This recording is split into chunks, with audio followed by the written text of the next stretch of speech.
नमस्कार आप सभी को। इस सेशन में हम बात करेंगे रेशियो एंड प्रोपोर्शन की एक ऐसी टेक्निक के बारे में जो बहुत ही कम लोग जानते हैं।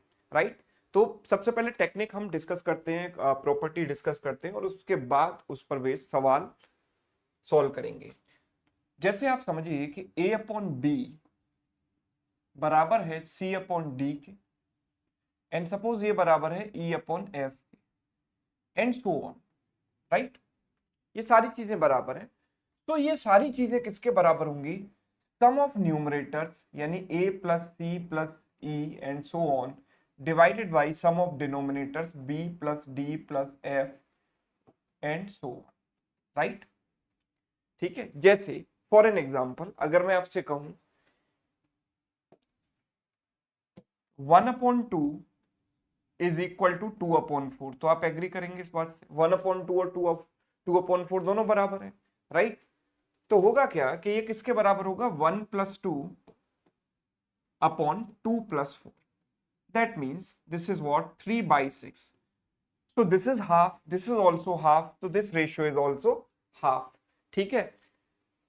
तो ये बेसिक प्रॉपर्टी होती है रेशियो की। ठीक। जैसे कि अगर मैं कहता हूं कि a अपॉन बी बराबर है c अपॉन डी के। ठीक है। तो ये किसके बराबर होगा? a plus C upon B plus D के बराबर होगा। राइट। ये बराबर होगा a plus C upon B plus D के। जैसे कि आप ये देख सकते हो कि अगर मैं a प्लस सी और b प्लस डी की वैल्यू निकालूं, इसको सिंपल तरीके से आप प्रूव कर सकते हो। तो a plus C upon B plus D की अगर वैल्यू निकालनी है तो लेट सपोज इन दोनों को मैं x के बराबर मान सकता हूं। राइट। तो a को मैं लिख सकता हूं क्या? a को लिख सकता हूं b इंटू एक्स और c को लिख सकता हूं d into x. Right. Upon b plus D. तो x कॉमन आ गया, अंदर बचा b प्लस डी और नीचे भी है b प्लस डी। तो b प्लस डी से b प्लस डी कैंसिल, मतलब a plus C upon B plus D भी किसके बराबर आ गया? x के बराबर। राइट। यानी कि a plus A upon B plus equals to C upon D equals to X. तो x की जगह हम क्या रख सकते हैं? ये रख सकते हैं। राइट। तो बेसिक तरीके से आप इसको प्रूव भी कर सकते हो। अब सवाल देखिए। पहला सवाल है एक basic question, a upon B equals to C upon D equals to 1/2। Right. तो हमें निकालना है a plus 2c upon b plus 2d। Right. तो हमें देखो करना क्या है, हमें कुछ भी यहां पर दिमाग लगाने की जरूरत नहीं है। सिंपल आप ये सोचिए a अपॉन बी बराबर c अपॉन डी हमें दिया गया है। तो अगर यहाँ पर 2c और 2d दिया गया है तो ऊपर नीचे मैं 2 से मल्टीप्लाई करूंगा तो क्या रेशियो पर कोई इंपैक्ट पड़ेगा? कुछ भी नहीं फर्क पड़ेगा। इसको मैं 2c अपॉन 2d भी लिख सकता हूं and that is equal to 1/2, है ना। तो ये दोनों चीजें किसके बराबर होंगी? सम ऑफ न्यूमरेटर यानी a plus 2c upon sum of denominators यानी b प्लस 2d। और ये भी किसके बराबर होगा? a अपॉन b के बराबर, जिसकी वैल्यू क्या है? 1/2 है।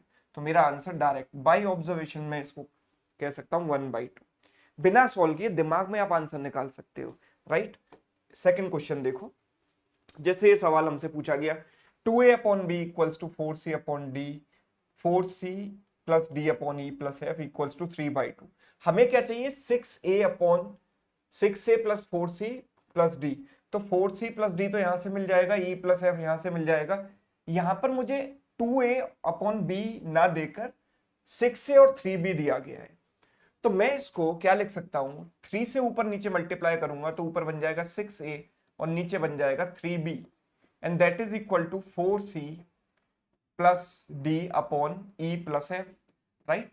तो ये किसके बराबर होगा? Sum of numerator upon sum of denominators. इन दोनों का सम क्या है? 6a plus 4c plus D और इन दोनों का सम है 3b plus E plus F. Right. तो ये चीज किसके बराबर है? हमें पता है this is 2a upon B only and this is equal to 3/2। तो इसकी वैल्यू भी क्या हो गई? 3/2 हो गई। So the answer is option A. Right. चलिए एक और सवाल देखो। 2a upon B equals to 3c upon D equals to 2/3। हमें वैल्यू निकालनी है इसकी। राइट। तो यहां पर हमें 4a दिया गया है, यहां पर 6c अपॉन डी दिया गया है। एक काम करते हैं 2 से मल्टीप्लाई कर देते हैं पूरी इक्वेशन को। 2 से मल्टीप्लाई करेंगे तो हो जाएगा 4a upon B equals to 6c upon D equals to 4/3। तीनों में मैंने 2 से मल्टीप्लाई कर दिया। राइट। तो ये किसके बराबर होगा, sum of numerators upon sum of denominators, और इसी की वैल्यू हमसे पूछी गई है, तो ये किसके बराबर है, 4/3 के बराबर है। तो आंसर क्या हो गया, 4/3। Yes, option B. आगे देखें। Okay, so next question is this, ये तीन चीजें आपस में बराबर हैं और ये x के बराबर हैं, तो मुझे x की वैल्यू निकालनी है। अब आप सोचिए कि अगर आपको ये प्रॉपर्टी नहीं पता होती तो ये सॉल्व करना थोड़ा सा पेनफुल तो हो ही जाता, राइट। अगर ये प्रॉपर्टी आपको पता है तो हमें पता है कि x किसके बराबर होगा, sum of numerators upon sum of denominators. Sum of numerators क्या हुआ, a plus B plus C, ये x की वैल्यू मैं निकाल रहा हूं, और सम ऑफ डिनोमिनेटर्स क्या हुआ, अगर हम तीनों को ऐड करेंगे तो 2a माइनस ए हो जाएगा a, 2b माइनस बी हो जाएगा b, एंड 2c माइनस सी हो जाएगा c, right. So this is equal to what, 1। So answer is option A. Yes. अच्छा, यहां पर चीजें थोड़ी सी ट्रिकी भी हो सकती हैं, जैसे कि ये सवाल आप देखो, है ना। ये सवाल है P upon Q plus are minus P equals to Q upon, मतलब उसी टाइप का क्वेश्चन है, और x की वैल्यू हमें यहाँ निकालनी है। लेकिन अगर हम यहाँ ध्यान से देखें तो यहाँ पर एक ऑप्शन दिया गया बोथ a एंड b, मतलब ये दोनों ही आंसर हो सकते हैं क्या, राइट। तो जैसे इस टाइप के ऑप्शन कभी भी आपको सवाल में दिखें तो आपकी दिमाग की बत्ती जल जानी चाहिए और आपको उसी तरीके से फिर सोचना पड़ेगा। अगर मैं सिर्फ यहाँ पर प्रॉपर्टी लगाता हूं तो मुझे क्या मिलेगा, ऊपर मिलेगा सम ऑफ न्यूमरेटर्स यानी p plus Q plus R, और नीचे क्या मिलेगा, सम ऑफ डिनोमिनेटर्स। इन तीनों को अगर मैं ऐड करता हूं तो देखो माइनस पी से प्लस पी कट गया, माइनस क्यू से प्लस क्यू कट गया, माइनस आर से प्लस आर कट गया, बचा यहाँ पर P Q and R, P plus Q plus R, है ना।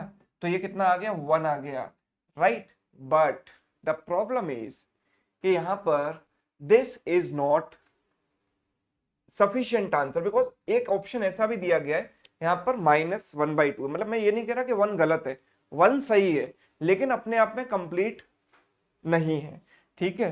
तो हम इसको अगर देखो, सपोज कीजिए कि हमें प्रॉपर्टी नहीं पता होती तो हम इसको कैसे करते सॉल्व, वैसे ही करते हैं।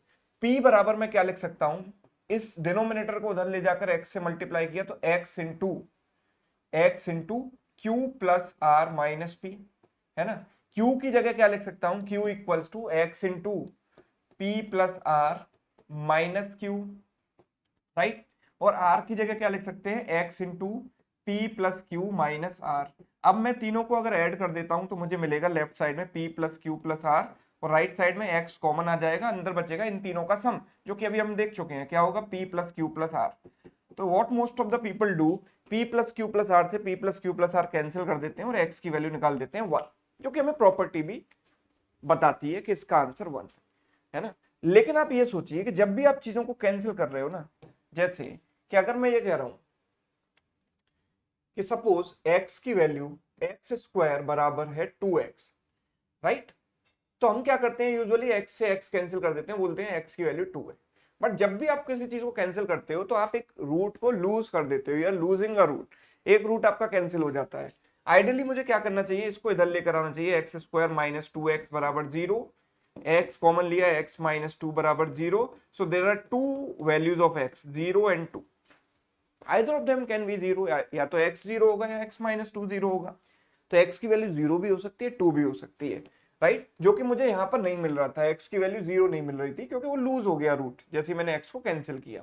तो यहाँ पर मैं कैंसिल नहीं करूंगा, मैं इसको इधर लेकर आऊंगा, ये बनेगा p plus Q plus are minus X into, या in fact p plus Q plus R common आ जाएगा लेफ्ट साइड में, राइट। और अंदर क्या बचेगा, 1 minus X, and that is equal to 0। तो when the product of two numbers is 0, दोनों का प्रोडक्ट 0 है, तो इनमें से कोई भी 0 हो सकता है। एक तो होगा p plus Q plus R बराबर 0, और एक होगा 1 माइनस एक्स बराबर 0। तो 1 माइनस एक्स बराबर 0 है तो x की वैल्यू तो 1 आ गई, ठीक है। और अगर ये 0 है तो मैं यहां पर ये निकाल सकता हूं q प्लस आर बराबर माइनस पी, राइट।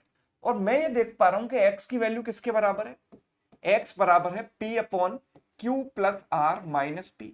और अगर मैं q प्लस आर को माइनस पी के बराबर रख देता हूं, q प्लस आर को माइनस पी के बराबर रख देता हूं, तो minus P, q plus R को मैंने यहां से माइनस पी रख दिया, सो p अपॉन माइनस 2p। अब p से p कैंसिल हो गया तो x की वैल्यू -1/2 भी तो आ रही है, राइट। -1/2 भी आ रही है। So both are possible, so answer is both A and B. So ideally पिछले वाले क्वेश्चन अगर यहां पर ये दिया गया होता कि what can be the value of x, what can be the value of x, और अगर आपको सिर्फ 1 दिया गया होता ऑप्शंस में तो वो करेक्ट होता। आइडियली मैं यहां पर भी ये लिख सकता हूं what can be the value of x, ठीक है, what can be the value of x, ठीक है, एक्स की वैल्यू इनमें से क्या हो सकती है।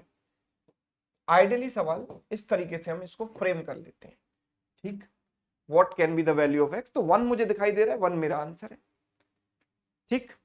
चलिए, तो ये पूरा कॉन्सेप्ट था। इस कॉन्सेप्ट को आप अनगिनत चीजों में, अनगिनत सवालों में अप्लाई कर सकते हो, लेकिन मैंने कुछ सवाल यहाँ पर आपको कराए है ना, जो मोस्ट इंपॉर्टेंट क्वेश्चंस थे। एक सवाल आपके लिए होमवर्क भी है, इसको सभी लोग घर पर ट्राई करेंगे और आंसर कमेंट करके मुझे बताएंगे, राइट। ये सेशन आपको कैसा लगा ये भी बताइएगा। अगर अच्छा लगा है तो आप अपने दोस्तों के साथ शेयर कर सकते हो इसको, और अगर आप चैनल पर नए हो तो चैनल को सब्सक्राइब भी कर सकते हो। Thank you so much.